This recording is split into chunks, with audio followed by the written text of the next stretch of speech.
ఈ ఏడాది పార్వతీపురం మన్యం జిల్లాలో జీడి పూత ఆశాజనకంగా కనిపిస్తోంది. మంచు తెగుళ్లు తట్టుకుని పూత నిలబడింది.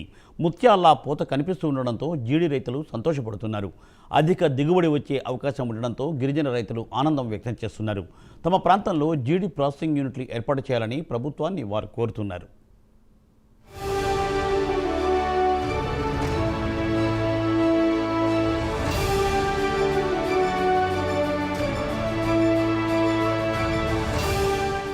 పార్వతీపురం మన్యం జిల్లా ఏజెన్సీలో ఎక్కువగా పండే పంటల్లో ప్రధానమైనది జీడి.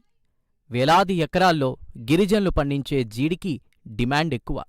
మైదాన ప్రాంతంతో పోలిస్తే ఇక్కడ పండే జీడికి రుచి ఎక్కువగా ఉండడంతో పాటు జీడి పిక్క సైజు కూడా అధికంగా ఉంటుంది. అందుకే మద్దతు ధర కూడా ఆశించిన స్థాయిలో పలుకుతోంది.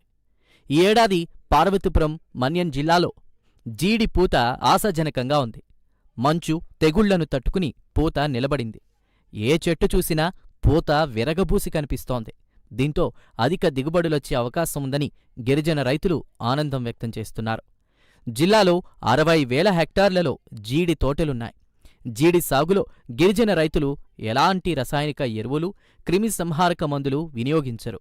ఈ కారణంగా ఒడిశా, ఛత్తీస్గఢ్, పశ్చిమ బెంగాల్ తదితర రాష్ట్రాల నుంచి వ్యాపారులు వచ్చి ఇక్కడ జీడి పిక్కలను పెద్ద ఎత్తున కొనుగోలు చేసి లారీల్లో తరలించుకుపోతుంటారు. ప్రస్తుతం కిలో జీడి పిక్కల ధర 110 రూపాయల నుంచి 120 రూపాయల వరకు పలుకుతోంది. ఈ ఏడాది జీడి పూత సంతృప్తికరంగా ఉంది.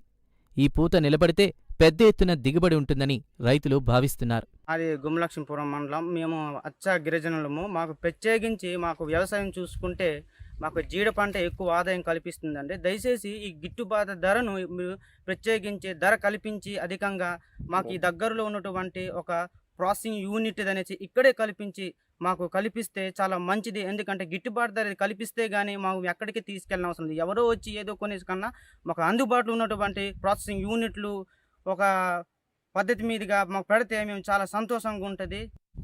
మాది గిరిజన శిఖర ప్రాంతము, మాది తాడుగుంట పంచాయతీ. జీడి అనేది ఈ శిఖర గ్రామాలకి చాలా విలువైనది. అంటే సంవత్సర ఆదాయానికి మా బ్రతుకులకి జీడి పంట అనేది ఒక పునాది. ఈ జీడి పంట అనేది కాయకపోయినా, ఒకవేళ గిట్టుబాటు ధర కొనకపోయినా మేము చాలా ఇబ్బందులు ఉంటాం. ఎందుకంటే ఇక్కడ పంటలు అనేవి ఉండవు. మెట్ట ప్రాంతాల్లోన ఓన్లీ జీడి పంటే పండిస్తాం.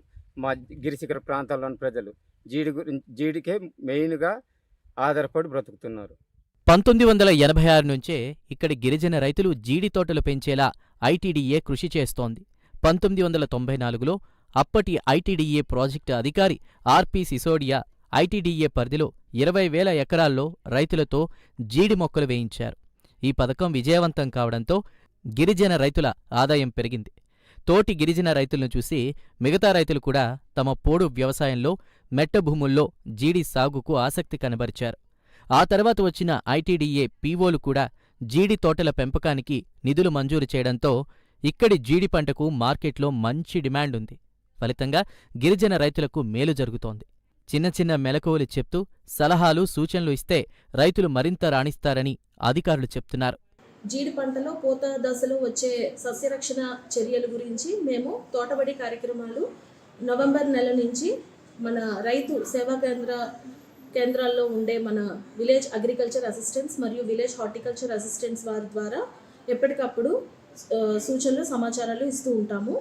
అదే కాకుండా జీడి ప్రాసెసింగ్ విషయానికి వస్తే మనకు గుమ్మలక్ష్మీపురంలో ఒక 2 జీడి ప్రాసెసింగ్ యూనిట్లు ఇదివరకే నిర్మించబడి ఉన్నాయి. కాకపోతే వాటి నిర్వహణ ప్రస్తుతానికైతే జరగటం లేదు. ప్రాసెసింగ్ విషయానికి వచ్చేసరికి ఇప్పుడు మన జిల్లా కలెక్టర్ గారు కొత్తగా ఈ జీడి సేకరణ వీడివికల్ ద్వారా జరగాలి అని చెప్పి ఒక 300 టన్నులు ఈ సంవత్సరం, మెట్రిక్ టన్నులు ఈ సంవత్సరం మనకు సేకరించి దాన్ని పప్పు చేసి మన్యం ఆర్గానిక్స్ అనే పేరుతో తాము పండించిన పంటను గిరిజన సహకార సంస్థ ద్వారా కొనుగోలు చేసి గిట్టుబాటు ధర కల్పించాలని, అప్పుడే రైతులకు ప్రయోజనం కలుగుతుందని రైతు సంఘాల నేతలు డిమాండ్ చేస్తున్నారు. ఈ ప్రాంతంలో జీడి ప్రాసెసింగ్ యూనిట్లను ఏర్పాటు చేస్తే మంచి గిట్టుబాటు ధరతో పాటు గిరిజన యువతకు ఉపాధి దొరుకుతుందని ప్రభుత్వం స్పందించి గుమ్మలక్ష్మీపురం, సాలూరు, సీతంపేట కేంద్రాలుగా జీడి ప్రాసెసింగ్ యూనిట్లను ఏర్పాటు చేయాలని కోరుతున్నారు.